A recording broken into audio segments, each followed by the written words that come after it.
നമസ്കാരം കൂട്ടുകാരെ, ഞാൻ പീറ്റർ ചോൾ. ഇന്നത്തെ പുതിയ വീഡിയോയിലേക്ക് ഏവർക്കും സ്വാഗതം. അതായത് 11/7/2026 ശനിയാഴ്ച രാവിലെ റബ്ബർ വില വീണ്ടും കുതിക്കും. കാരണം വിപണിയിൽ സ്റ്റോക്ക് കുറവായതിനാൽ റബ്ബർ ടാപ്പിങ്ങിന് ഇപ്പോൾ അനുകൂലമെന്ന് പറയാം, പ്രതികൂലമെന്ന് പറയാം. കവറിടാത്ത മരങ്ങൾ ഇപ്പോൾ വെട്ടാൻ സാധിക്കത്തില്ല. കാര്യം പ്രതികൂല കാലാവസ്ഥയിൽ കവറിട്ട മരങ്ങളാണ് മിക്കതും ഇപ്പോൾ ടാപ്പിംഗ് നടക്കുന്നത്. അങ്ങനെ റബ്ബർ കടകളിലേക്ക് ഇപ്പോൾ സാധനങ്ങൾ വരവും കുറവാണ്. ഇന്നത്തെ വിശദമായി റബ്ബർ വില നോക്കുമ്പോൾ റബ്ബർ വില Kottayam RSS ഫോർക്കിൽ 275, RSS ഫോർക്കിൽ 271, ISNA20 235, latex 60% യാർഡ്സിൽ 178 രൂപ 60 പൈസ. ഇതാണ് രാവിലത്തെ കോട്ടയം വില. കൊച്ചി വില നോക്കുമ്പോൾ RSS ഫോർക്കിൽ 275, RSS ഫോർക്കിൽ 271. അഗർത്തല വില നോക്കുമ്പോൾ RSS ഫോർക്കിൽ 268, RSS ഫോർക്കിൽ 265. ഒട്ടുപാൽ നോക്കുമ്പോൾ 80% ഡിയാസിൽ ഒട്ടുപാൽ കിലോ 174, 60% ഡിയാസിൽ ഒട്ടുപാൽ കിലോ 130 രൂപ 50 പൈസ.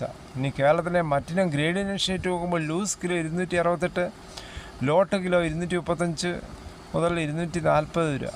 ഇനി വിദേശ വില നോക്കുമ്പോൾ ബാങ്കോക്ക് RSS 4 286 രൂപ 51 പൈസ, RSS 5 286 രൂപ 8 പൈസ.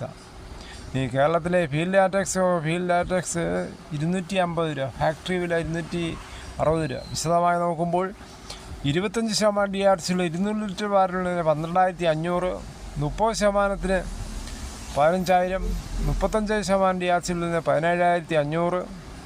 ഈ കേരളത്തിലെ വ്യാപാരിയില കോട്ടയം RSS ഫോർക്കിൽ 267, RSS 5 261, ISNA20 229 രൂപ 50 പൈസ മുതൽ 230 രൂപ. ഒട്ടുപാൽ നോക്കുമ്പോൾ 70% ഡിയാർസിൽ ഒട്ടുപാൽ കിലോ 166 വരെയാണ് ഇപ്പോൾ മിക്ക കടകളിലും.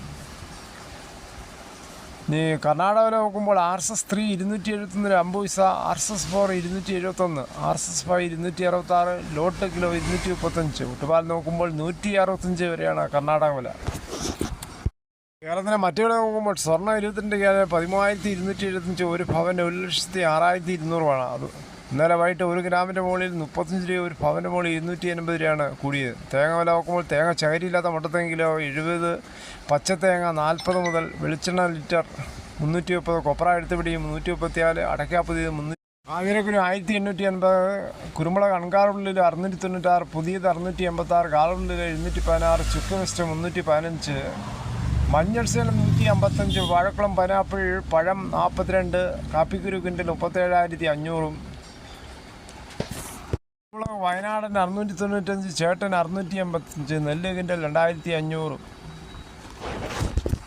ഇന്നലെ കേരളം വളരെ ഞെട്ടലോടാണ് ഈ വാർത്ത കേട്ടത്. 1.5 വയസ്സുള്ള കുട്ടിക്ക് അനസ്തേഷ്യ കൊടുത്ത വഴി മരണപ്പെട്ടത് വളരെ ഞെട്ടലോട് കൂടി കേരളം. 8 വർഷക്കാലം വളരെ ആറ്റിനോറ്റി കിട്ടിയ ഒരു കുഞ്ഞായിരുന്നു. കളിക്കുന്നതിനിടെ വീണ് ചുണ്ടിനും താടിക്കും പരിക്കേറ്റിനെ തുടർന്നാണ് കുഞ്ഞിനെ പയ്യന്നൂരിലെ ബേബി മെമ്മോറിയൽ ആശുപത്രിയിൽ പ്രവേശിപ്പിച്ചത്. പയ്യന്നൂർ എലമരം സ്വദേശികളായ സിരജ് വിജീഷ ദമ്പതികളുടെ ഏക മകൻ ദേവൻദർഷ് ശൗരിയാണ് മരണമടഞ്ഞത്. അതായത് ആ കുടുംബത്തിന് താങ്ങാനുള്ള ശേഷി ദൈവം കൊടുക്കട്ടെ എന്ന് നമുക്ക് പ്രാർത്ഥിക്കാം. ഇതോടുകൂടി ഈ വീഡിയോയുടെ പൂർണ്ണമാകും. ഇത്ര സമയം ക്ഷമയോടെ കേട്ടുന്ന വളരെയധികം നന്ദി.